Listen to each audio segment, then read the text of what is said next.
So would they be if I asked like crazy hands for?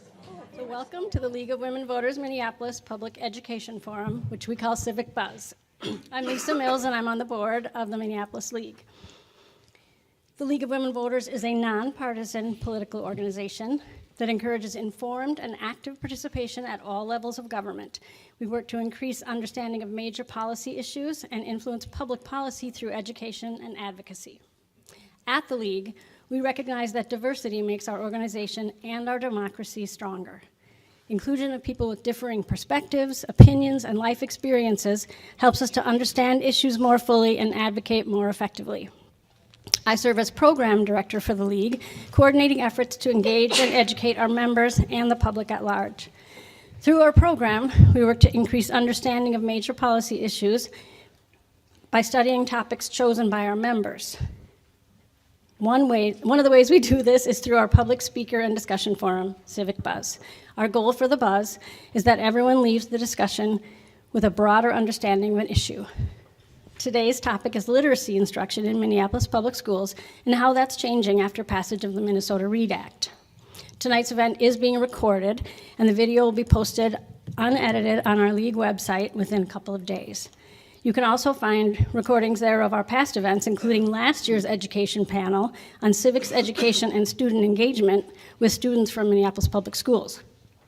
One last thing, we will have time at the end of the presentation for questions, and people should have been coming around where you saw cards. If you need a card because you have a question, you could just raise your hand and someone will bring you a card and a pencil. With that, I'll turn it over to our moderator, Jane Papagiorgio. Thank you, Lisa. Excuse me. Of course, I'm going to have a frog in my throat the minute I start to speak. In addition to their bios, each of our speakers provided a brief belief statement regarding their work in the Minneapolis schools, and they were such wonderful and earnest statements, I wanted to include them tonight. So, okay. Anyway, that's the last thing you'll hear is their real belief about what they're doing, which I thought were really wonderful. Immediately to my left is Kimberly Bice. She's leading the transformative literacy work happening across the Minneapolis public schools in her capacity as the K-12 Director of Literacy. She's an educator with over 20 years of experience as a classroom teacher, reading interventionist, instructional coach, and curriculum coordinator. She is deeply embedded into the work of improving schools and championing literacy as a member of the Minnesota Council of Teachers of English, the Minnesota Reading League, and as a co-chair for the Minneapolis Literacy Council. Kimberly believes every learner has a right to rigorous, high-quality, evidence-based reading instruction that is anti-racist, culturally sustaining, and honors the diverse communities, languages, and cultures represented in Minneapolis classrooms. To her left is Dr. Marie Olson, who is the K-12 Literacy Intervention Content Lead in the Minneapolis Public Schools for the past year. She has 36 years of dedicated service in the Minneapolis schools, and she looks forward to continuing her work, helping students grow in their literacy skills. She wears many hats, working with outside intervention organizations such as Reading Corps and Reading Partners, but the bulk of her position is to support district interventionists. Throughout her career, she has taken on various roles, including classroom teacher at Lyndale and Bethune, literacy coach, and interventionist. Marie passionately believes that literacy is a civil right and that every student has the potential to transform their life through reading and writing. She envisions a community where equal opportunity is a shared goal and sees literacy as the essential first step in making that vision a reality. And to her left is Jessica Rose, the 612 Literacy Intervention Content Lead. She comes to the district from 20 years in the Denver Public Schools and brings a unique perspective to literacy work from her experience as a classroom teacher, a literacy interventionist, literacy coach, a school principal, a district literacy leader, and a national LETTERS facilitator. LETTERS is the teacher training program that is currently used in Minneapolis. As the daughter of a former president of the League of Women Voters of Midland, Michigan, She's proud to have the opportunity to represent a literacy perspective to leaguers and their guests. And I just had to include this little quip. She said her mother's license plate is 1 LWV 100, standing for One League of Women Voter, celebrating 100 years of women's voting rights. I love that. Jessica believes that literacy is the key to supporting an equitable, sustainable, and thoughtful democracy. We had one more speaker this evening, and she became ill, and so she isn't able to join us, so we wish her well. And we'll go ahead and start the questions then. Are you ready? Okay, the first question, because Are we doing questions or presentations? Oh, presentations first. Okay. Oh, of course. Please go ahead. Kimberly's beginning, I think. Did you all see the panic that crossed our faces when we were like, but we have a presentation first? Ask questions and see if you Like, are you ready? So I'm a 22-year veteran educator, and it really feels uncomfortable to sit. Would you all be comfortable if I like paced and talked? Okay, I'm going to come to the front.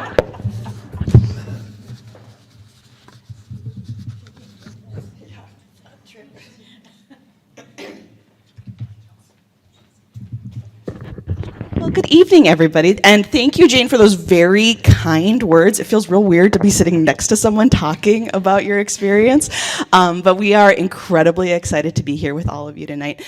We joked that we're like, oh, it's going to be a long night, but we get to talk about reading all night, so I hope you see and feel our passion.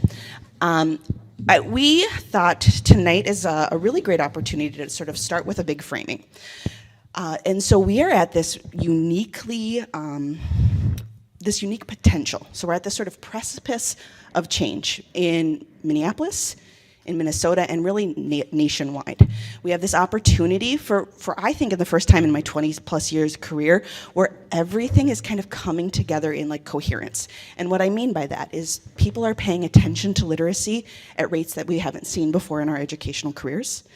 Legislation is coming up and saying, okay, let's mandate some of these best practices. And both the evidence and the publishing companies, you're all a little bit worried I'm going to trip and fall. I'm a little bit worried about that too.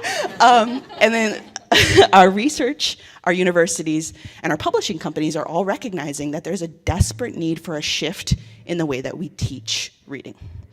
So I want to frame that really we're sitting at this moment with immense potential.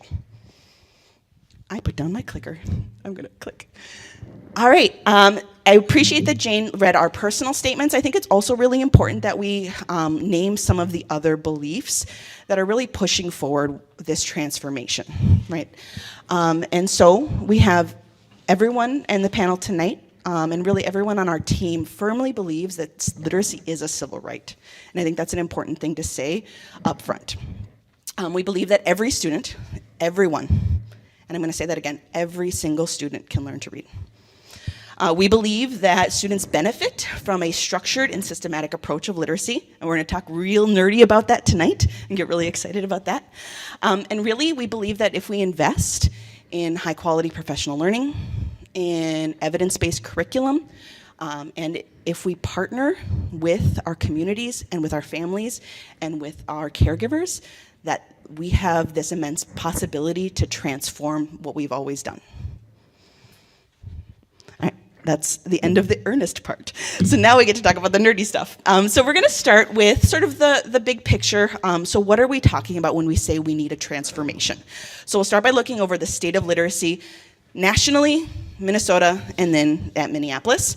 And then we're going to do just a real brief 101 on the science of reading. So we're going to use terms, a lot of terms. And I know that I'm really guilty of doing like educational speak, so I gave you a glossary of what I'm probably going to say tonight.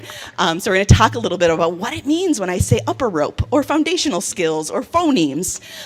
So we'll talk a little bit about that tonight. And then we're really going to dig into the nitty-gritty of the READ Act and how Minneapolis is responding to that. So the way we were thinking through this is it's really the why. Why is this important? The what. So what are we going to use to fix it? And then how is Minneapolis responding to this opportunity? Yeah. We've got a great quote from Nelson Mandela, and I'm going to admit a little bit that I felt like maybe we were pandering to the audience a little bit, that like if I go from the perspective of an educated and enlightened and informed populace is one of the surest ways of promoting the health of democracy. We really firmly believe that, and my guess is that the room would as well. I'm going to look for some nonverbals. Okay, thank you for the for the nonverbals. So let's talk about where we're currently at nationwide. So the NAEP test, the NAEP test is often called the Nation's Report Card, is a test that is required, and it's used very frequently as sort of a litmus test of how we're doing nationally. And for the last 30 years, I moved too fast. For the last 30 years, we've been sitting pretty stagnantly at 66%. So 66% of our populace, of our students, of the people that we are graduating, cannot read. Okay, so these are 66% are below proficiency. So this is what is considered functionally below what we would expect for literacy. I really like to humanize numbers like that. So I have two children. I have a 5-year-old boy and a 1-year-old boy. If anyone told me that I needed to be okay with one of them reading proficiently, and we're just going to be okay for 30 years of that one not, of my second one not, I wouldn't be okay with that. And what we've sort of seen is that we have, at least passively, been okay with this. Luckily, we're sort of changing that. And this is nationwide. This cuts across every race, every demographic. So it's not just a black or white problem. It's not even a socioeconomic problem. This is consistent across every demographic that we see we're failing our kids.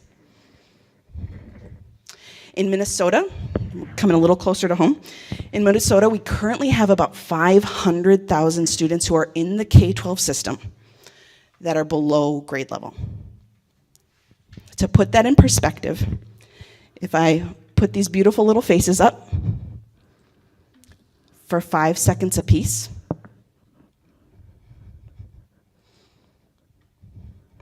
it would take me 12 days to show you every kid below grade level. Another way to put this is if we filled the US Bank Stadium, I could fill it 7.5 times with the number of kids in Minnesota who are not reading at grade level. I promise it's not this depressing through the whole presentation. We just really wanted to name this. And we're seeing similar things in Minneapolis. So we're sitting at about please don't go into standby mode. We're good. So we're seeing very similar things in Minneapolis, and when we get to the Minneapolis portion, we'll dig into that a little bit. But I want to talk about why this matters. So numbers are one thing, but we really want to talk about the impact of that.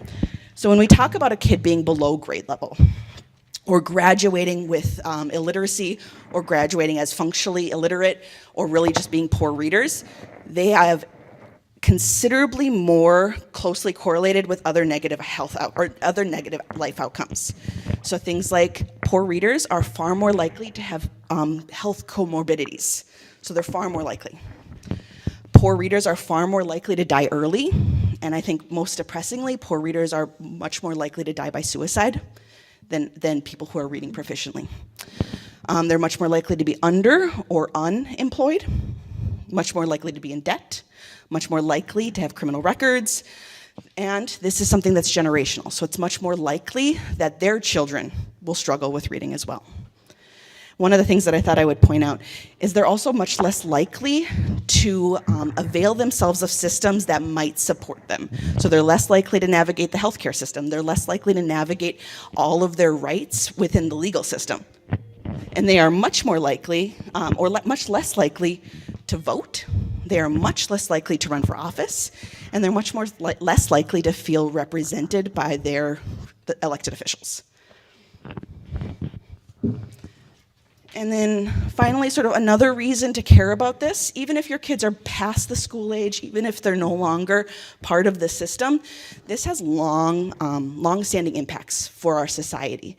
There's an economic impact as well. Excuse me. So we know from multiple resources, but the one that I quoted here is the Annie E. Foundation, that if they're not reading well by 3rd grade, they're much less likely to graduate high school, so 4 times more likely to drop out. And the most recent number that I could find is that this is likely causing the US about $2.2 trillion in lost earning potential. These people are underemployed. These people are unemployed. These people are not contributing all of their brilliance in ways that they fully could.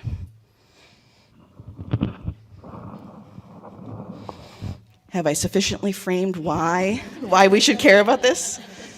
Okay. So every time I give a presentation similar to this is the moment where someone is like, but why? How did we get here? And I always am like, yeah, thanks. Thank you for setting me up. I so appreciate that. Yes. Here's the 20. So what we know, long story short is what we know. You know, Jessica, you're just the best. Thank you. I get so excited and I forget about my job. So what we know is it's not like our teachers joined education and were like, you know what I'm going to do? I'm going to use faulty research methods and I'm going to poorly teach children. Like nobody intended to do this. What we really know is that there were people who had an idea about how we help kids comprehend. And I like the framing from an incredible podcast called Sold a Story. If you haven't already read it or haven't already listened to it, highly recommend it. But within it, they frame it really nicely, and they say, kids are not being taught how to read because for decades, teachers have been sold an idea about reading and how children learn to do it. And that idea is wrong. The people who have been selling this idea, we don't have any reason to believe that they knew it was wrong. I think they wanted what I think everyone wants. They wanted kids to learn how to read. They wanted kids to love reading. But they believed so deeply in their ideas about how to do that they somehow ignored or explained away a whole lot of evidence that showed that idea was wrong. And they made a whole lot of money doing it. So I know we have a lot of former educators in here. How many of you use the 3 cueing method? If you're brave enough to do like a quick little hand up here, right? 3 cueing method, or maybe you taught balanced literacy, whole language approach. And really that idea is so did the entire nation.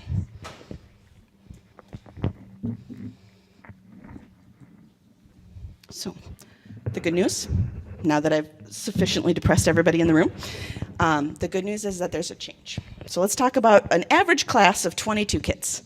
Let's do a quick pop quiz. So if you have a pen, I'd actually like you to write down your guesses for this, but if you don't, just do it in your head. Of 22 students in this class, how many are going to learn to read effortlessly? It's like breathing for them. They're just going to figure it out, almost by osmosis. How many are going to learn to read pretty easily, regardless of how the teacher approaches it? And how many are going to require a code-based, explicit, systematic, and sequential instruction? And then how many will require that with intensive repetition?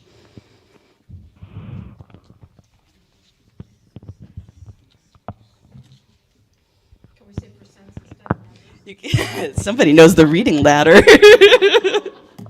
right, I'm not going to ask for you to shout out your answers, but does everybody have enough time to think that they kind of know? All right. So what's nice is we do know the answer to this. Percentage-wise, you might be familiar with the reading ladder. So this work was originally in 2011 and has been sort of revisited a few times. This version is the 2023 version. But essentially what it says is we've seen over and over again that about 5 to 10% of kids seem to learn pretty effortlessly. Okay? I have a 5-year-old who's like that. Everyone's like, how is he reading so great? And I was like, I didn't do anything. I just read him a lot of books. And about 35 to 40% are going to be okay. Like they're going to be okay regardless. Like if they have some instruction around how to figure out reading, they're going to be okay. The rest, 40 to 45, require a structured approach, and 10 to 15% need that structured approach with multiple repetitions. You'll notice all of them benefit from it. So even if they don't need it, everyone benefits from it. Now, For those of you who are paying really close attention, do you remember what the number was on the NAEP slide that I started with? 66% of kids can't read.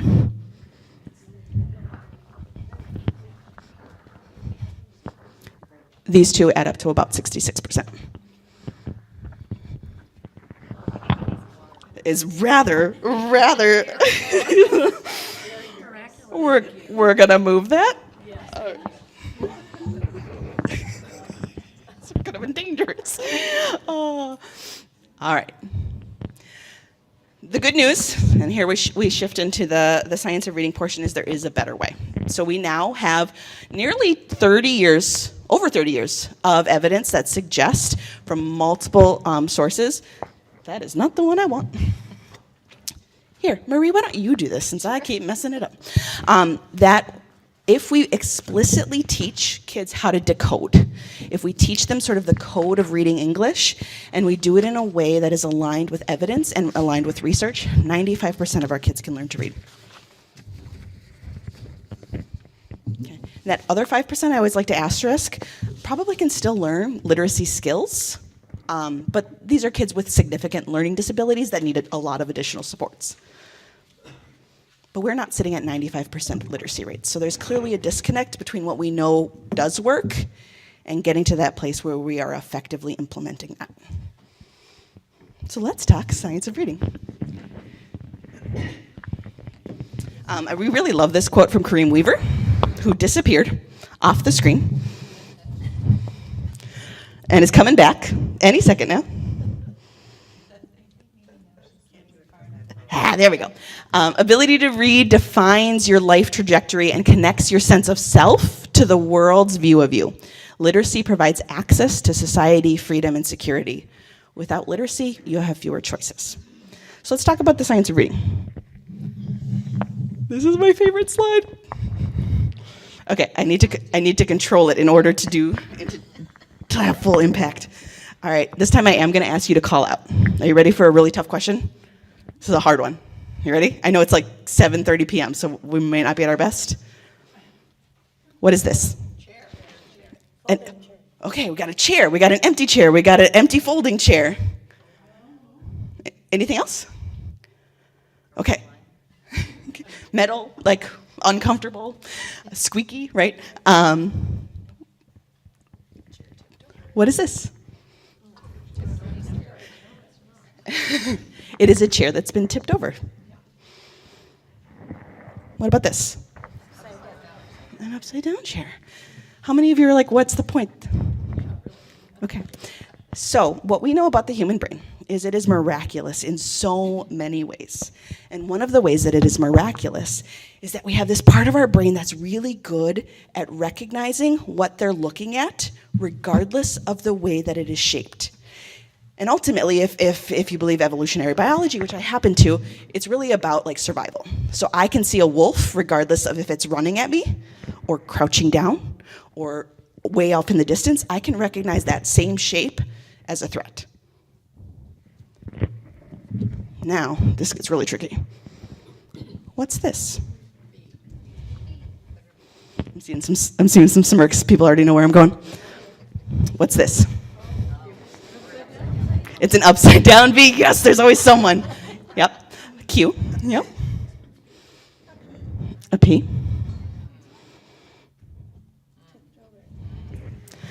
Okay.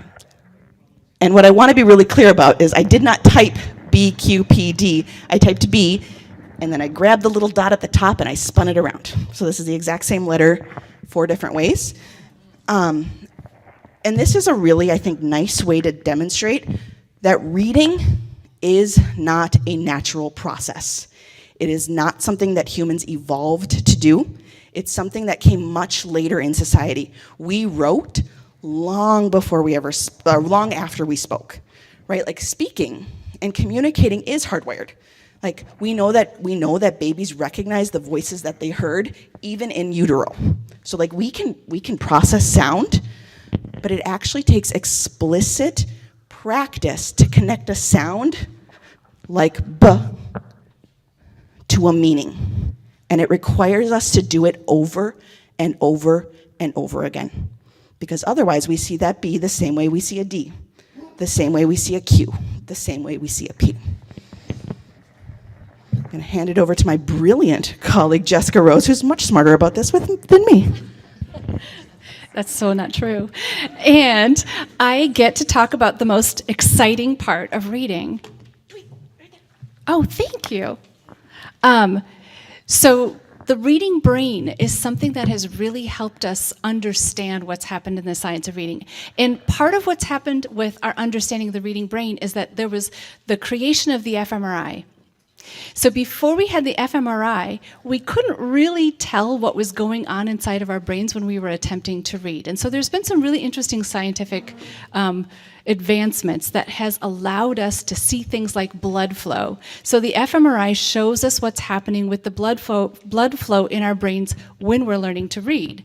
So the really interesting thing is that this is, by the way, the left side of the brain. And so when Kimberly was talking about what's happening back here, in the occipital lobe of the brain, that's where we have that mirror invariance, which helps us understand the threats and also helps us recognize our mommy or our caregiver or our whomever we might need to see, right? That's going to take care of us. So it's really essential. So we were never meant to read because that is biologically set for us, that mirror invariance. So we have to put together a whole bunch of parts of our brain. So the first part of our brain that we really need to be aware of, it happens in our frontal lobe, and it's always in our left hemisphere of our brain, okay? So if we kind of point to that frontal lobe in our brain, that is where we process sound. So when we hear sounds in speech, that's where we're getting that sound processed. So I'm just going to add that speech sounds in and out. So that's not reading yet. It's just being able to hear and understand what's happening, right? So we need to connect that frontal lobe back to the occipital lobe. So now I have my pinky here in the frontal lobe, and I'm going to connect my thumb back here in the occipital lobe. They have to be connected because the occipital lobe is the space that helps us understand the shapes of the letters. So our brain is coming along and they hear this sound, and then we're able to access into our occipital lobe. Let me just say that right.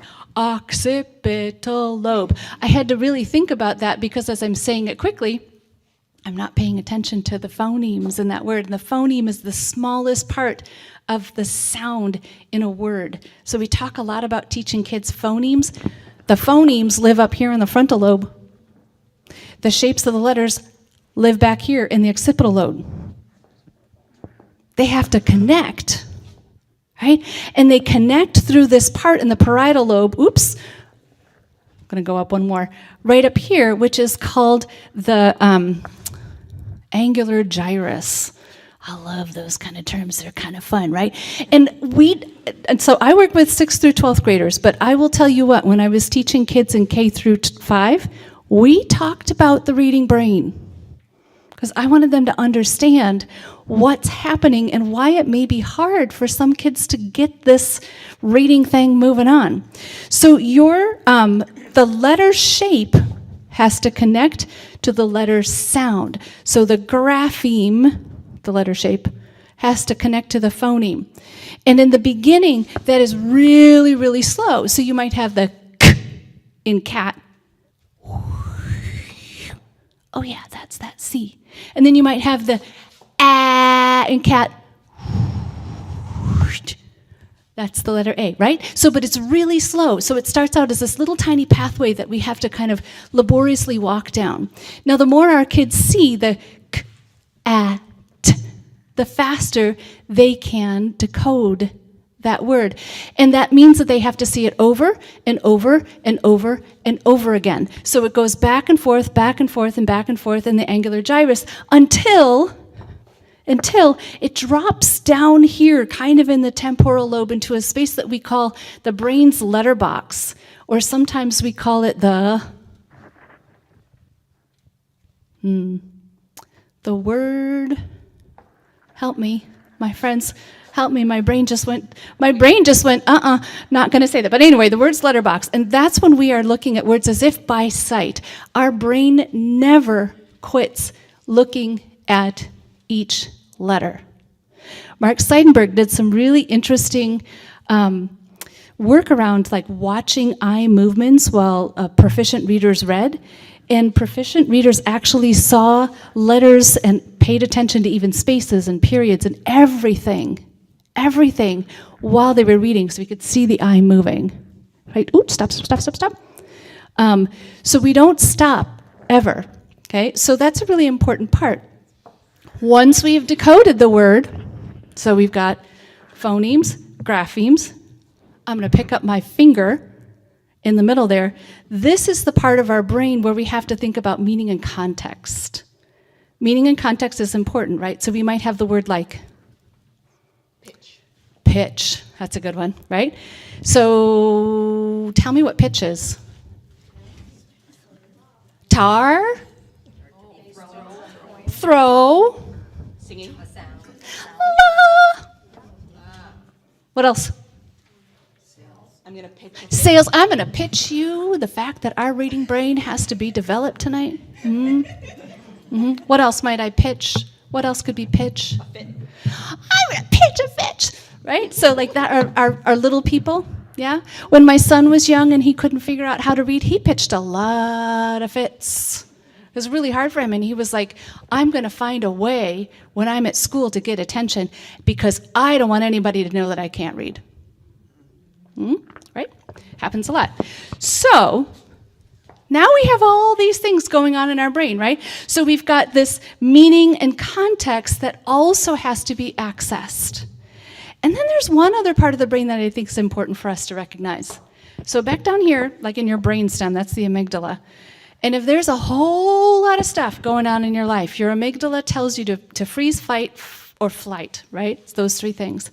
And so that has a huge impact on whether or not we can even access what's going on with our frontal lobe connecting to our occipital lobe through the parietal lobe for that word analysis. Ooh, I can't do it because I'm frozen here thinking that I don't know what's going to happen to me.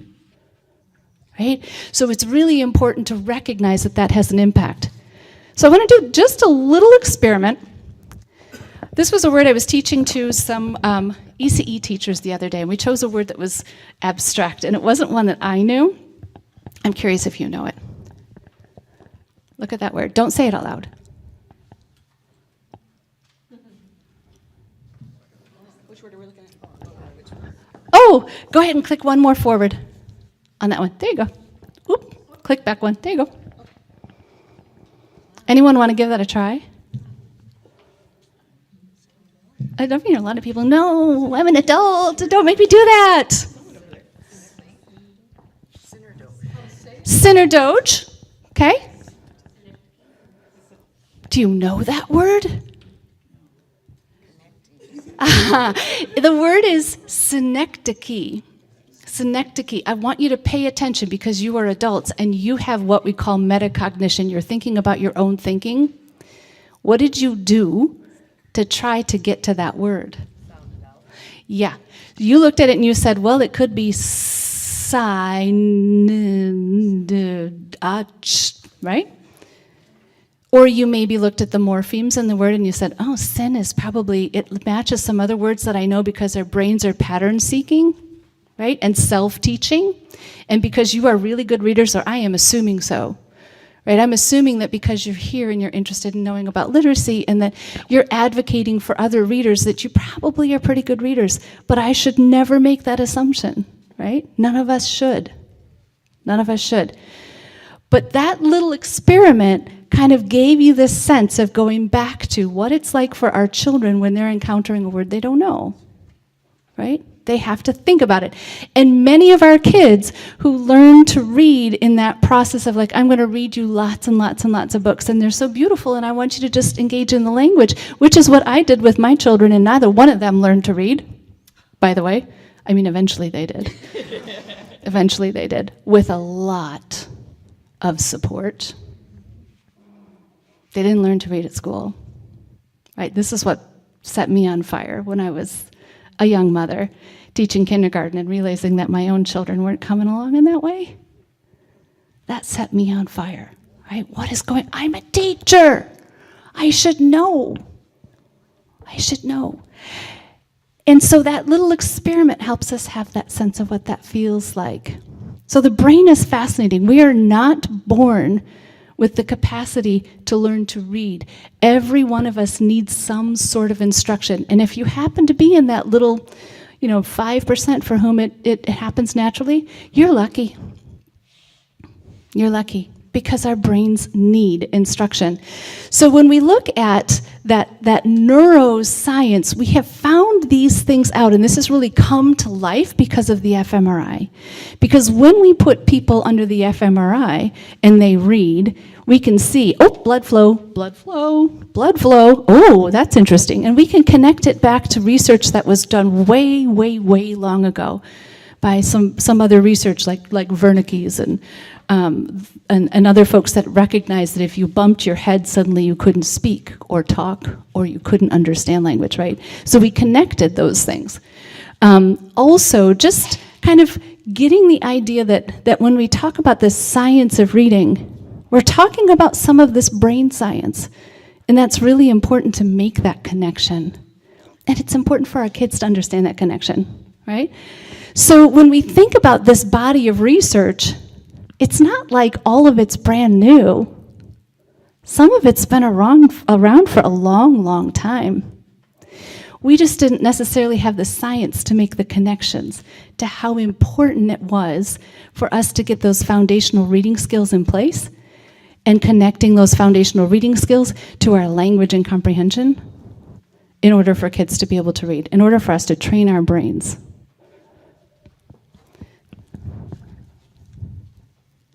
We have two different clickers here. I don't know if you figured that out. Like, I'm clicking over here and somebody else is clicking over there. It's like a dance. Are we getting it together? So I think, woohoo. So I think the really fun thing about this is that this is an interesting slide. So when you speak, this is just like the 55 milliseconds here. The very beginning. So do you remember on that last place when I said you've got your phonemes and your graphemes and then you've got your meaning and your context? Do you see that where that goes? There's your meaning and context, right? That's lighting up when you speak, because you're paying attention to the spoken idea of what it is that's being said, right? So it starts that little part on the left side, but look at, as we increase in milliseconds, it's spreading downward and forward, and we're lighting up more of the brain as we're speaking. Because we're trying to then think about vocabulary, and vocabulary lives all over your brain, by the way.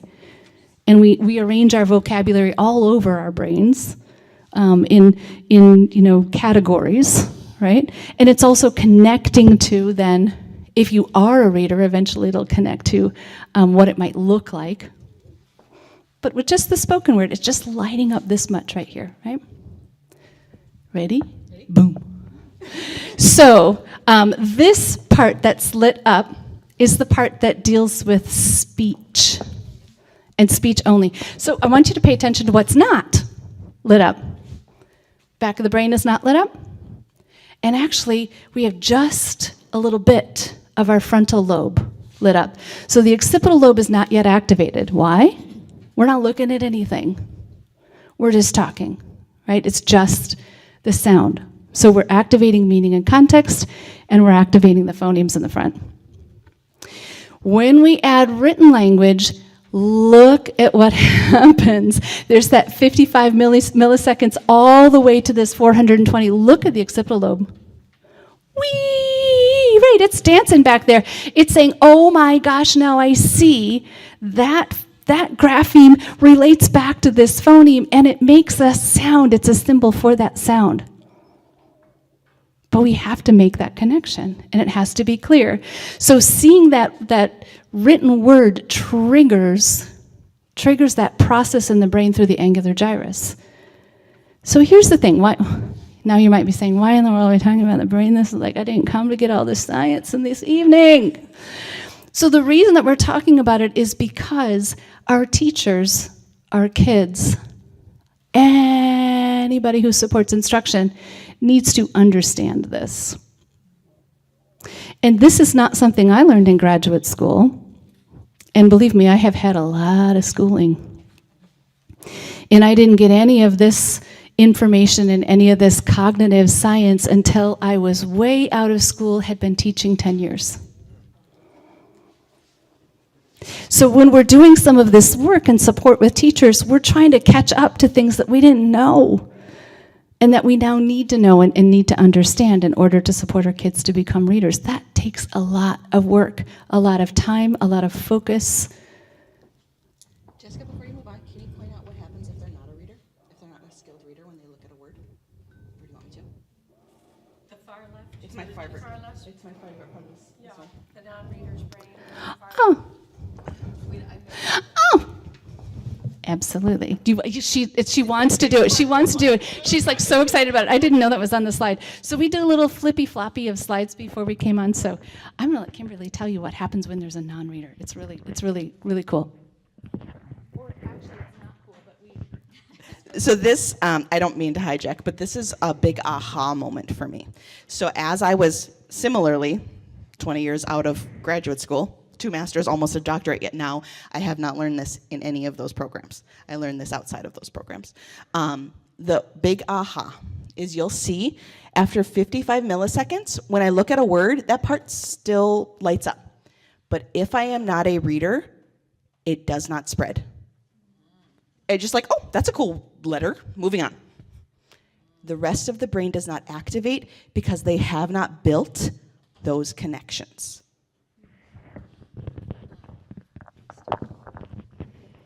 And furthermore, for our kids whose brains don't light up and whose brains may not have that really strong connection, all of a sudden they start using inefficient strategies in their right brain. And they use those inefficient strategies, so now you've got synapses firing maybe here to here to here to here to here to here, super inefficient. And it's very hard to become fluent when you are managing all of those things. So super important to know. So this takes us to, I feel like I spend half my life talking about the simple view of reading. I'm just curious, how many of you have seen the simple view of reading before? The simple view of reading, this up here. Okay, great. So I'm going to tell you all about it because this is really fascinating, actually. This is a very simplistic way to explain reading. Okay, what happens in order for us to become a skilled reader or for us to gain reading comprehension. So one thing I want to point out to you that is really important is this multiplication sign here. That is super, it's intended, right? It's not a mistake.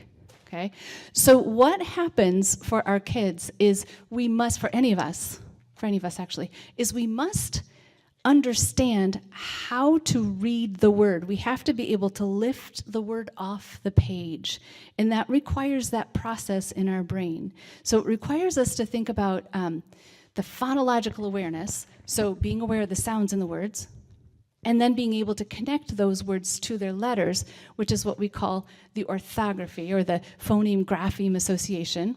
Okay, so that's phonics or decoding. So we need phoneme awareness, sounds. We need decoding, understanding how to put sounds and letters together. And we also need, to get our sight word recognition. That means those words that we have seen. Here's a way to think of this. You're driving down the highway, and you're not really paying attention. You look up and you see some sign up on the billboard there, and you're like, oh, orthodontist, next exit. You have no idea you've read that. It just happens, right? Because that's part of your sight word recognition. Now, that doesn't mean that you've memorized that word. It just means that you've gotten so good at being able to make those connections that you just aren't not even aware. Okay, so all 3 of those things have to happen in word recognition. Language comprehension has to do with our ability to understand and comprehend what's said to us. And so I'm going to show you a slide next. It's going to talk more about this, but just for you to kind of gently understand, it means like I use vocabulary, you understand what it means, right? So, or I share a story with you, and you can tell me the beginning, middle, and end.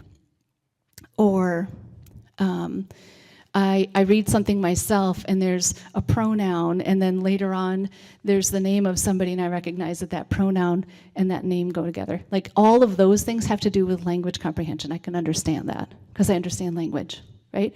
So if we have a child that has really great word recognition and no language comprehension, they will not understand what they read, right? Sometimes we see this in our students who are English language learners, right? They can decode, decode, decode, decode. They do not understand what they've read because they don't have the vocabulary. They're learning it. We can have the opposite, right? We can have kids that have really poor word recognition. Oh, they can't get the words off the page. But man, do they have great vocabulary, and they can tell you everything you ever wanted to know about dinosaurs, right? Or whatever happens to be. Poor reading comprehension, right? So you kind of get the idea. You have to have both parts of that, and that multiplicative nature of this means that it's like if you don't have one and the other, then it zeroes out, right? So it's really, really important that you have both of those factors. So that leads into this. Now, so if I were gonna show you the simple view of reading and this, I would like flip it on its side like that so that you could see this is word recognition, what we just saw, and this is language comprehension up here. So what's cool about this is that Hollis Scarborough created this image in 2001 as a metaphor for reading. So the whole purpose of this particular image was to help us understand the complexity of teaching reading.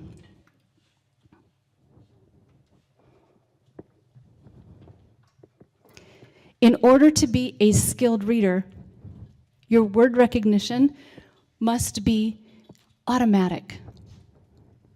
We eventually master that for the most part, even though we couldn't figure out necessarily that synecdoche was what it was. Maybe we didn't know where the accent in that word went, or it could have been a couple of different ways to pronounce it. You generally could get there, right? So we generally master that.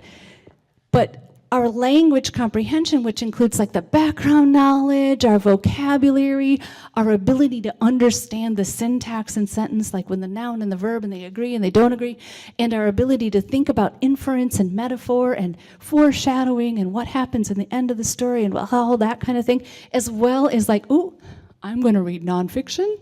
I'm going to start to think about what I'm going to learn. Right? That's what we talk about when literacy knowledge. I have a secret to tell you about that. And I'm really embarrassed about, but I share it every time I present about Scarborough's reading rope because other people have told me they've had the same thing. I was one of those really lucky people to learn to read. As I said, my kids were not, right? So dyslexia is highly, highly heritable, so I blame my husband. It's his fault. So I think I learned to read because I went to church every Sunday when I was a child. And my dad, I used to sit next to my dad and he would point to the syllables in the hymnal while we read. And I think somehow that did something. I can't ever remember a day I didn't read, right? So because it was easy for me, and because I never had to work at it, when I'd pick up something that was nonfiction, I'd read it exactly the same way that I'd read something like a fiction book. And I'd be like, ugh. I didn't understand any of that. I think I got a C+ in biology. I am no dummy. I was like, I can't memorize this stuff. I don't even know, I really can't do it. It wasn't until much later in my life as an adult when I realized that I had to change how I read for the genre that I realized how differently we read nonfiction from fiction. I'm kind of embarrassed to tell you about that, but I think that is something that when we think about kids and reading, it's important for our teachers to know. We shift our brains. So, wanted to say one thing. We don't ever master this. We don't ever master that. My dad is 82, and he is still learning all sorts. He's reading about bloodborne illnesses and different ways that toxins affect lakes. we don't ever quit learning, right? That means our background knowledge and our vocabulary continues to grow throughout our entire lives. And so we want to make sure that we realize we need to be strategic in how we use our language comprehension. Super important, right? That's how we get to skilled reading. So we have a super fun video. Do you want to cue it up? Yeah. And I just want to tell you, like, we all love Kimberly so much. So we're just always excited when she gets excited about stuff. So I want to just share this back with her. We were divvying up slides, and I was like, I call it. I'm sorry. I'm your boss, you guys. I have to do this one. So I don't like sports. I try, but I pretend when my husband wants to watch soccer, but I just don't care about him. But the Scripps Spelling Bee is on ESPN, so I contend that it's a sport, and for me, Super Bowl. So the Scripps Spelling Bee is this incredible opportunity for kids to demonstrate all the parts of language and how we can apply them. Mostly this is a video of a really cute kid that I wanted to share, but we're going to talk about all the moves he does to connect the parts of his brain, and then we get into, like, let's talk about the read act and what all this means. So this is the last Science of Reading one, and I wanted to bring you a tiny bit of joy. Is that mic ready? Oh, you've got such a great team. Oh, I have to click it. I have to click it on the computer, though. Okay. Oh, It's the clicker's right there for you. ready? 1, 2. Wait. Clicker's right there. Oh, you. Okay, ready? 1, 2, 3. He's a better dance partner than I am. Sardoodledum.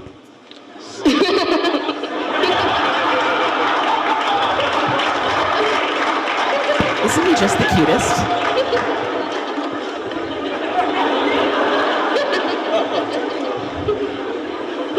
Sardoodledum. That sounds about right. Sardoodledum. Sardoodle.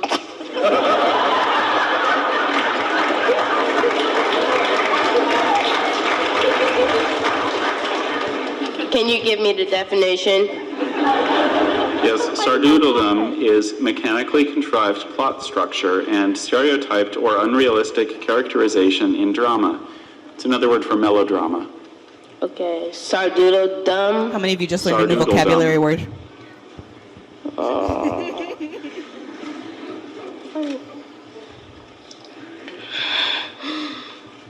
Sardoodledum. Sounds right. Could I have the language of origin? It's from a French name. Can you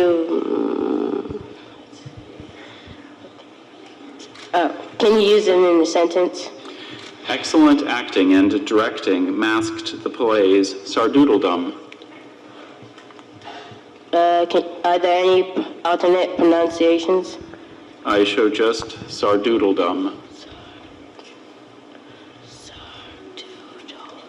Notice he's breaking the sounds down. Now he's going to cheat. Or try to cheat. What part of speech is it? Oh, not It's quite a yet. noun. Not quite yet. He's allowed to ask that. Is it kind of like kingdom? All right, we can stop it. So let's talk about the moves that he made. Anyone want to shout any out? And I'll repeat it so that way we capture. Anything we noticed? He asked for context. We asked for it in a sentence. He asked for the language, which also tells us quite a bit about the spelling of words. What language did it come from? French, yep. So that, and then he tried to cheat. So is this like kingdom? Meaning, is it D-O-M rather than D-U-M? So he's trying to figure out which phoneme we're using. So what this like brilliant young scholar is doing is, you saw him sound it out. So I'm connecting the sounds to the grapheme so I can spell it. This is called encoding when we spell it out rather than when we read it. So he's trying to encode by going through those sounds. And then he tried to figure out some of the other parts. So some of these things around, like the vocabulary, and some of these like up here portions, as well as some of these up here portions. So clearly a kid who understands that the way English was formed is, there are rules within it, right? Like sometimes we talk about English being random. Like, what a silly language. It spells funny. And we does, but that's because there are specific rules depending on what language it came from, depending on what kind of part of speech it is, and depending on other stuff who's throwing all over my brain. So anyways, I wanted to show that. But I'm going to move it over to Marie Olson, Dr. Marie Olson, who's going to talk to us about the READ Act. And we're going to move it along so we can answer your questions. So we are running a little bit behind schedule, so I'm going to talk maybe a little bit more quickly. So let's move into all things READ Act. The Minnesota READ Act was signed into legislation by Governor Tim Walz in 2023. And really the point of it was so that every student in every grade level, every year, would be on track for reading. And that includes right from the very beginning in kindergarten. It includes EL students. It includes students receiving special ed services. And it includes requirements for screening, requirements for talking to parents, and professional development. Yep. So let's move on. So several years ago, there was something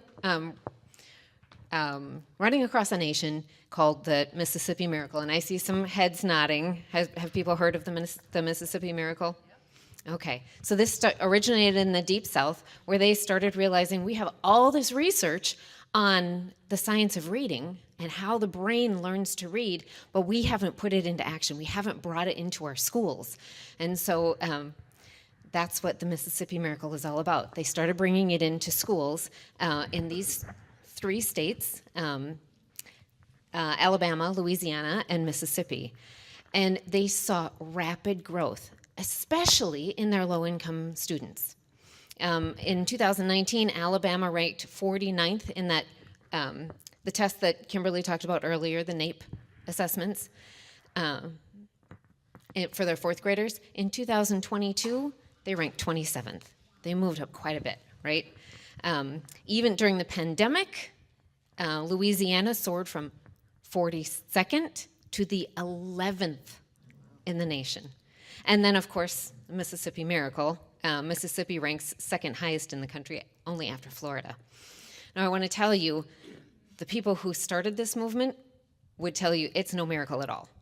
That was just good, hard work, right? And so that's what we're doing here in Minnesota. We are wanting to enact that very same legislation and make it work for our students. So the Minnesota READ Act that Governor Walz signed into legislation has 5 different components. Professional development, you've probably heard of teachers talking about the letters training, or some of our teachers are doing core OLA training. The curricular resources, the state has provided some funding for us to get curriculum that is aligned with the science of reading. Family engagement, and that's where we're trying to really soar in Minneapolis. Screeners, those are the assessments that we give to students to make sure that they are on track. We give them 3 times a year for most students. And interventions, that's helping those students that aren't on track to get back to reading at grade level. So this national movement, we're not the only ones. It's actually across many states in the United States. And you can see right up at the top where it talks about the implementation. Green is fully implemented, yellow is partial implementation, orange is future implementation, and red, they have not adopted any principles there. So you can see that 41 states have passed legislation that require the science of reading aligned training for teachers. And Minnesota, we are partially implementing that. We aren't all the way through that yet. 42 states have passed legislation that requires universal screening, and we are in the green there. 36 states have passed legislation that requires specific screening for signs of dyslexia, and again, we're in the green. 41 states have passed legislation that requires curriculum alignment to evidence-based practices. We are in the yellow. We were in the green. We had funding tied to specific curricula that Minnesota has determined is the best for our students, the best aligned to the science of reading. That tie got broken, and so they're still offering funding for curriculum, but it's not necessarily tied to the list that they've created, and that's what put us over into that yellow. 27 states have passed legislation that requires interventions to align to evidence-based practices. We're in the yellow, we're working on that. So we're back to those 5 components of the Minnesota READ Act.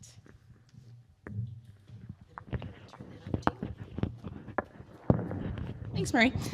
So all of that is really to say that we're quite fortunate to be kind of late to the game, because there's been a lot of hard-won lessons from the 40-plus states that have implemented. The maps that you saw come from Excel in Ed, which is a fantastic nonprofit organization that tracks legislation connected to education. So just tracks like what's going on. And what they have found is over these years of implementation across multiple states is that we have some common pitfalls.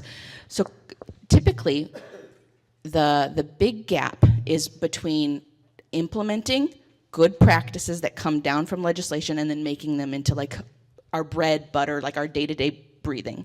And that's really where the hard part is how do we move from best intentions to best practices. And so some of the pitfalls here are outlined.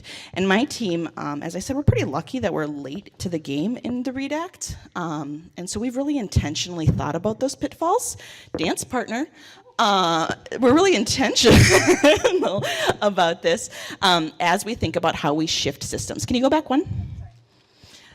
So we're pretty firm believers that the system is going to win no matter what. And when we're talking about transforming literacy outcomes, we need to transform an entire system. And so the things that Minneapolis has prioritized is professional learning. So that's both externally with letters and core OLA, but it's also thinking about how do we make sure as I'm learning this incredibly intense stuff, I'm connecting it to my practice. Curriculum aligned. So when the team joined, we'll talk a little bit about this, but when the team joined, we kind of had a free-for-all on what was happening in our 44 elementaries and across all of our sites. And so we're really working to say, like, as a Minneapolis graduate, or as a Minneapolis fifth grader, or as a Minneapolis kindergartner, this is what we can guarantee you experience. Then we have valid and reliable assessments, so really making sure that the data we have accurately tells us our kids' skills, collaborations through PLCs, as well as sufficient time allocation for instruction, and then finally coaching when we can. So we've been really creative about embedding coaching.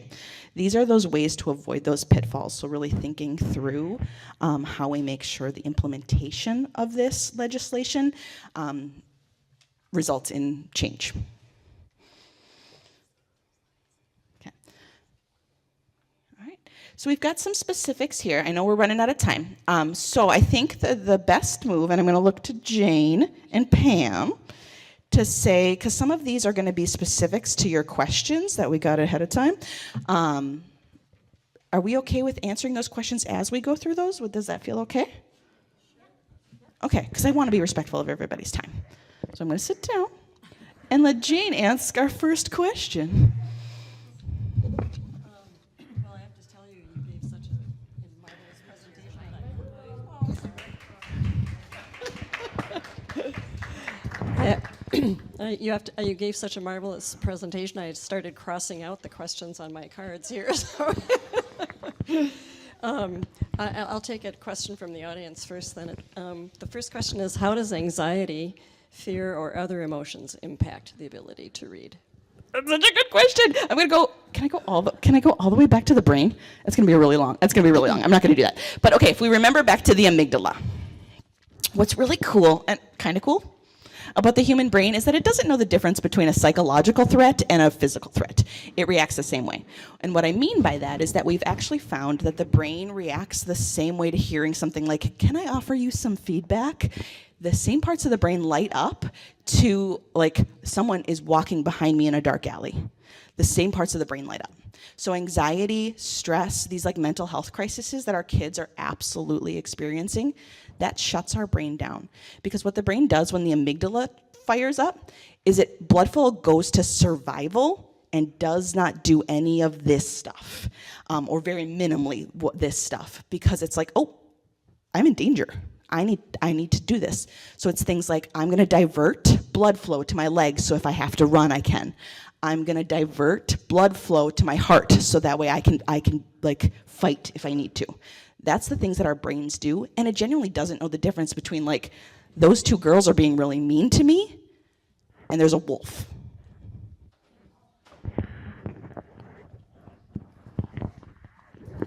Well, you spoke about the program that the K-2 teachers, someone mentioned the LETTERS program, and I understand that almost all, but not every K-2 teacher is taking this instruction right now. What kind of feedback are you getting from teachers about the training, and you know, is it successful, do you think, this choice? It is live. So I want to just be really clear here that this is 170 hours of graduate level work that we're asking our teachers to engage in. It's really a lot, right? And so they're doing that on top of their teaching day, which also, there are many teachers in the room, you know that that's a lot, right? So it's a lot. So the thing about it is it's profound and practice changing. And so here's just a couple of testimonials that were shared. So I love this one from our third grade teacher here. It's been a lot, but I'm not gonna lie, right? So 170 hours of graduate work.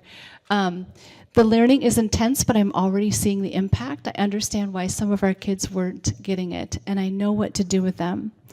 So when you think about the change, like this is LETTERS and OLA, they're not curriculum based. It is about instructional strategy, so you can apply it to anything. So that's the biggest piece of feedback that we keep hearing is like, oh, now I know what to do with that. And now I can change this. And we're now in the point where we're putting coaches in the building next year in how many of our elementary schools? We're starting with? We're aiming for 20 to start, but we'd like to expand that. Mm-hmm. And the whole goal of that is to support our teachers who have been through this amazing training and have been through this amazing learning to continue to build their instructional practice with that. So, you know, it hasn't been easy, but I think the payoff is great. And when teachers get to the end of it, they're like, oh, wow, I know so much more than I did before. And why didn't I learn it in college? I can also tell you that when I go out and talk to teachers, one of the things that I think turned out just brilliantly for us, the first year of LETTERS talks about foundational skills. And during that first year, which is this year, we've also adopted a foundational skill program, which is the UFly program. And so teachers are getting to learn about foundational skills at the same time that they're using UFly to implement them. So they can just see that beautiful marriage between what they're learning and what they're seeing in the classroom. And they're so excited to see the growth. And that's not to say everybody's happy, right? Like, they're not. We get emails daily, and it's understandable. It's harder to teach now than it ever has been. The demands continue to rise and the supports continue to decrease. So we're not mad when we get an email about this, right? Like, we wish we could pay you, and we wish we could give you 170 hours off of work to do this, but that's not how the mandate was funded. But we really truly believe that if we can get through the hard part, it'll change our practices and it'll change our outcomes. And how is this program, how is the efficacy of the program being Let me turn it over to National Facilitator Jessica Rose to talk about. So when they say that, so I'm also a local facilitator, so can also support teachers in Minneapolis with LETTERS, but I also work all over the country in my spare time to support teachers everywhere else with LETTERS. And so there has been really amazing data, like so it's that those early adopter states, they're all LETTERS statewide implementation states. So that really speaks strongly to the, once we get that deep learning, applying that deep learning into the classrooms and supporting teachers as they move on. So, I mean, I'm very proud of that work, and I'm very passionate about supporting that work. I think it's really important for our teachers to get that, like, it's an investment in the teacher themselves. And they, no matter where they go, they will have had that investment. And so whether we're impacting our own kids here, or we're, if teachers move, their partner gets a job somewhere else, we're still impacting kids. And so that makes me really excited about that. Is there testing involved as the children go through the program with their teachers? Yes, so the screenings happen for most of our students 3 times a year. And those screenings just tell us if students are on track for their grade level. In addition to those screenings, we also have diagnostics. So a student who maybe doesn't pass the screening at their grade level would get a diagnostic so we can see exactly what they're missing in their understanding of reading. Then those intervention teachers would be able to speak directly to the parts that they have misconceptions about.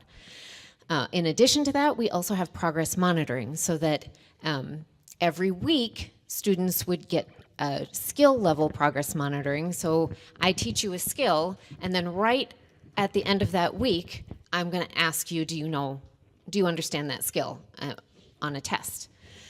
And using those progress monitoring, then I can go back and say, well, these 3 people maybe need a little bit more work on that skill, so I'm going to do that in another small group so that I make sure that every student in my class understands the skill that I just taught. We also have another progress monitoring, a grade level measure to watch and make sure that they are getting closer to grade level all the time. And so one of the uncomfortable tensions around this is because I think we've had this many years where we test, but we don't actually do anything with that data. Like, we don't actually change our practice. So there is a little bit of an uphill battle to talk about why testing our kids 3 times a year is worthwhile. So that's a shift that we have to do in Minneapolis, and really talk about, like, if we collect this test, if we do it, we have to act upon the data. And I really like the quote that we put up on here, which, Jessica, could you please get to that slide? I really like this quote, because data can be a powerful opportunity to take things off the plate. Because what it offers us is saying, this is how we focus all of that time, energy, and brilliance that our teachers bring. And so that way it's less scattershot and more like, let's make sure what we're putting, the effort that we're putting in is in the right places. But it is, Jessica really likes the quote, like, universal screening. Universal screening without universal funding is universally bad. Around that idea that, like, if we don't have the resources to help the child that we identify, then then what's the point, right? And that is a place where, like, we need advocates to loudly say, you need to adequately fund interventions, state, district, schools. I have a question from the audience to have you talk about the decreased federal funding and how it might affect your plans, and even state funding, because the state funded the Reading Act in some fashion, right? Anybody else want to take this question? I just saw the silence descend on the table up here. Anyone in education is very familiar with unfunded mandates. We're very familiar. It's actually a nice thing that the READ Act came with considerable amounts of money along it. Minneapolis, for example, got $2.1 million to help us with stipends and to help us with implementation of READ Act. That's not enough. We still have to come out of our general fund to cover the costs, but it's something. So there's a legitimate fear that without that funding, all of this falls apart. Advocacy. That's right up our alley. Before I get to a couple of questions here, I just wanted, are there ongoing training programs offered to teachers in the upper grades, 6 through 12, that help kids that aren't really learning to read as well? Is that? Yeah, I want to find that slide real quick. If someone can see if they can find what slide number that is. So all of our elementary teachers will go through either letters or OLA. We call it OL and ALA. That stands for online language literacy and language something. So our upper grades folks, thank you, if you want to just mess with my computer because I can't talk and do it at the same time. Our interventionists and our special education folks have also started taking those trainings and will also get that eventually through the READ Act. So it's just not yet. So we started with that high-level training with our special education and our interventionists first, and they started that this year. Then I think by 2027, it begins in January 2026, so it's actually 2028, all of our 612 will be trained as well. And so in the secondary level, the READ Act explicitly calls out our 612 ELA, meaning our English language arts teachers. There is advocacy. So there's been proposed bills that have not yet made it to the floor to have every content area teacher, meaning science, social studies, everybody, do some level of training with that idea that we're all reading teachers, especially at that secondary level when it's so much about like giant vocabulary in science and giant vocabulary in social studies. But so far, the READ Act, as it stands, only requires the groups here listed. Minneapolis's long-term plan is to start with those that are required and that we have funding for, and then to continually offer this as an option that will incentivize with stipends for anyone who's not required but would benefit for it. What I love on this slide, though, is here it says in January 2026, it's not just our 612 being added, but it's also our curriculum directors, which I think is really important because leadership needs to be entirely on board with that learning and needs to deeply understand it as well. So I think that's something that I just wanted to pull out because I think it's super important. Do you have a number for the percentage of Minneapolis students that are non-proficient readers right now? We do, yep. Where did I put that? So we've been here we go. So if you could go to this one. Why focus on educator knowledge? So why is it really important that we go through these growing pains of asking this enormous lift from our teachers? And we're going to keep saying that we recognize it's an enormous lift. So the reason why is because it matters. We've been stagnated at about 40% proficiency across the district. And we have bright spots in that, right? Like if we look at our white students, it's about 77%. If we look at our Black, Brown, and Indigenous students, some of them are single digits. They're all below 20% when we look at our BIPOC population.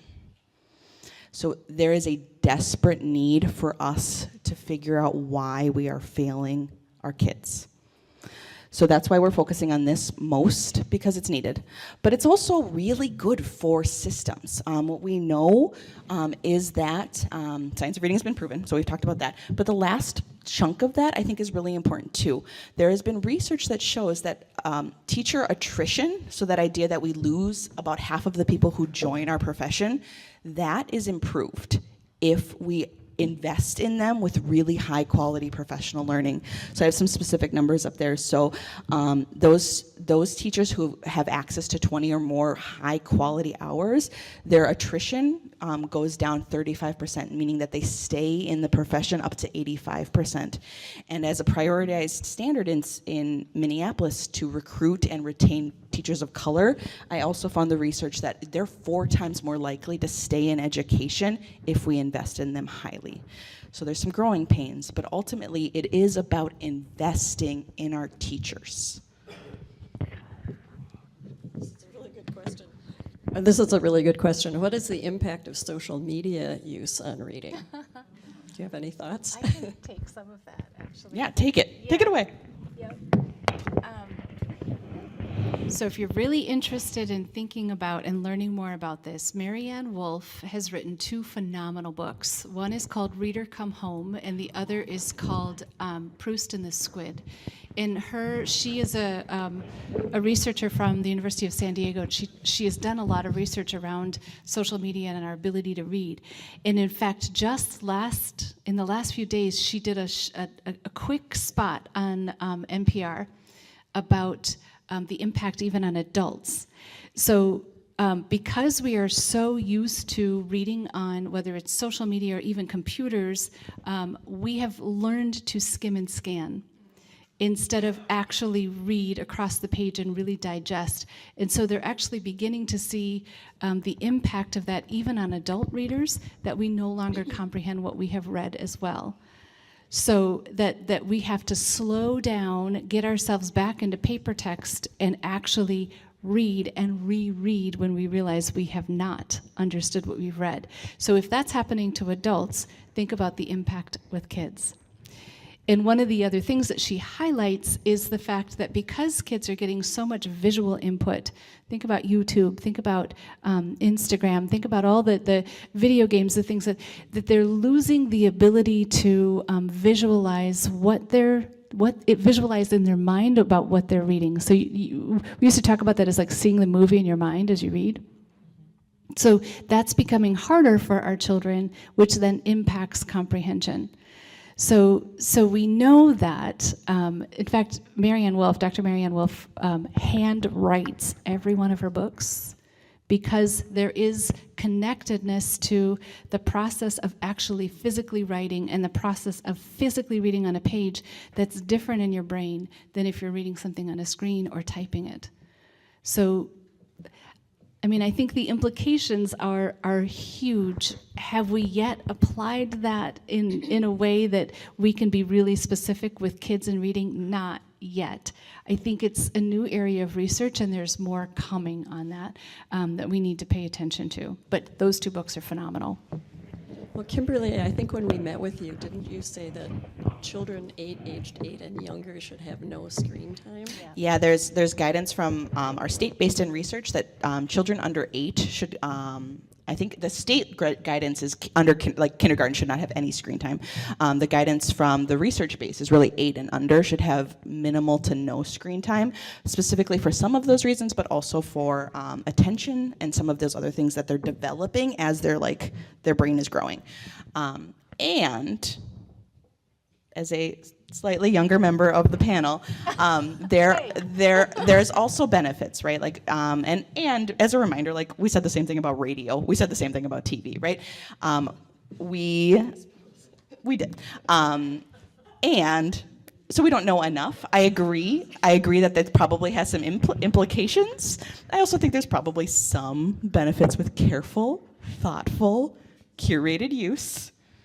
I know that's not an unpopular opinion in this space, though, so I'm going to leave it there. No, but I also just think it's important to hear and recognize a little bit of cognitive dissonance. I think it's really, I mean, the National Pediatric Society has recommended that we do not use screens in ECE or kindergarten at all for instruction. Thank you for clarifying that point, yeah. I have 2 closing questions, I think, that I'm not quite sure which one to read you first. One is, how can community members, like League of Women Voters members, support the schools as they implement this program? In what ways can the community help? Is it okay if all 3 of us answer? Sure. Okay. I think we all probably have similar ideas, but it's good to hear. I truly believe that our greatest asset is our attention. Like, I truly believe your resource of like paying attention to something is worthwhile. And so what I mean by that is even coming on a Wednesday when it's beautiful outside, like you're advocating for literacy. Our communications department was in the back taking some photos, and it means a lot to our school that events like this take place and are attended, because then they invest in those things. So your attention is, I think, your greatest gift. I personally would love it if that attention is directed at continuing to support legislation and funding legislation. There's things in the READ Act that are missing.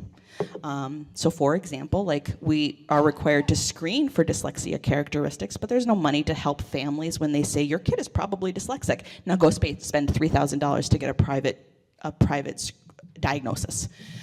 So there's things there, right, that we could continue to improve. I also think Minneapolis public schools in particular, we're facing a couple of rough budget years, and they're gonna have to make really hard decisions. None of us think we deserve all of the money, but there are ways that we split up our money that are thoughtful and that are aligned with our values. And our board in particular is very open to listening to the public. And I'm going to talk about maybe getting in and getting your hands dirty a little bit. Volunteer in your schools. I mean, there are so many opportunities for community members to come into schools and start working in classrooms, reading to students, listening to students read. If you really wanted to get into it, you could join the Reading Corps. You could get trained in letters and join us.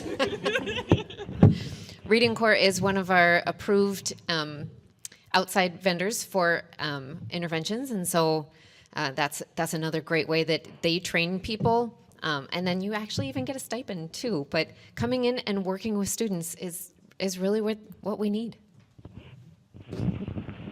And I don't have much to add except for that my work is with students that are in 6th through 12th grade. So by the time that our kids get to 6th through 12th grade, and there's still, we've talked a lot about, do we use striving readers, struggling readers, kids that are not able to read yet functionally? What do we say, right? But imagine what that feels like if you're an 11th grader and you're still learning how to read or still really struggling to read. And so often we talk about our younger students because we know that young students, if we get in and do intervention really early on, that we can make a giant impact. But I want to make sure that we don't forget our older students and that we continue to advocate that we're graduating students that can read so they can make the choice of what they want to do in their lives and aren't hindered by the fact that that literacy isn't strong for them. So I just wanted, I think I just want to put that plug out there because we talk so much about our younger kids.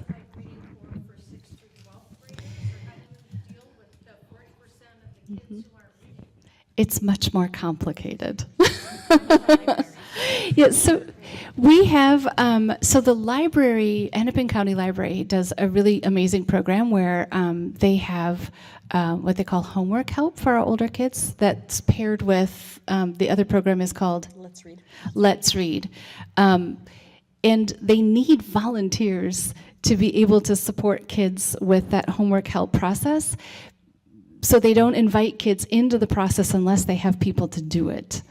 So, okay, homework help is for all grades, but they will also support older. And my brain is just there, right? I'm just thinking about our older kids. So if you have a skill like, I know a lot about chemistry, or I can help kids with algebra, or I can read the Odyssey with a child. They need folks who can be really committed to our older children as well as our younger children. And it's a fantastic program. The Hennepin County Library does so many things in so many different ways, and that's just one thing. And that's active in not all of them yet, but we have an active partnership with them to be able to support that work. And then in addition to bringing your bodies in and tutoring those things, secondary is kind of an uncharted territory. For those, I think there's a lot of educators in this space. You've probably heard that like K through 3, we learn to read, and 3 beyond, we read to learn. And so hasn't been nearly as much research or investment into secondary struggling or striving readers.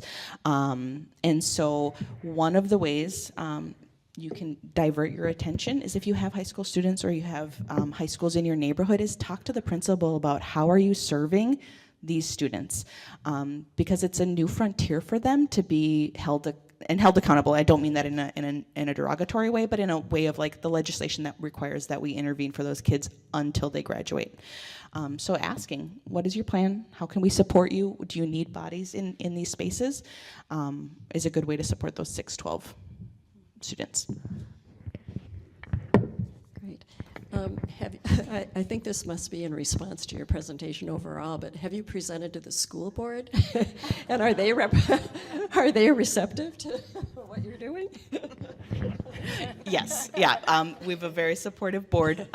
They have a lot of conflicting priorities, so we continue to remind them that this, in our very humble opinion, is the most important thing. But of course, I'm not in the position where I have to make those really hard decisions. So they are supportive, and they could always benefit from hearing how important we think this is. When our kids can't read, they can't do math, they can't do science, they can't do social studies. If they're impacted in their reading, they're impacted everywhere. And so we just keep saying that, and we keep thinking about how we can continue to advocate to make sure that every one of our children in Minneapolis public schools becomes a reader, because we know they can. Correct. Thank you so much.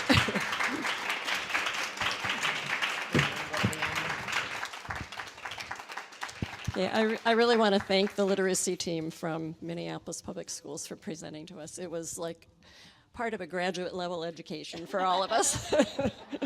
I also want to thank all of you for coming. I'm so happy that you were here to learn with all of us. So have a good evening. I want you to know that, again, I want to reiterate that the program will be available on the League website, and we will share it with the State League as well to see if we can't, because it was so informative about how the READ Act is being implemented. It was really excellent. Thank you so much.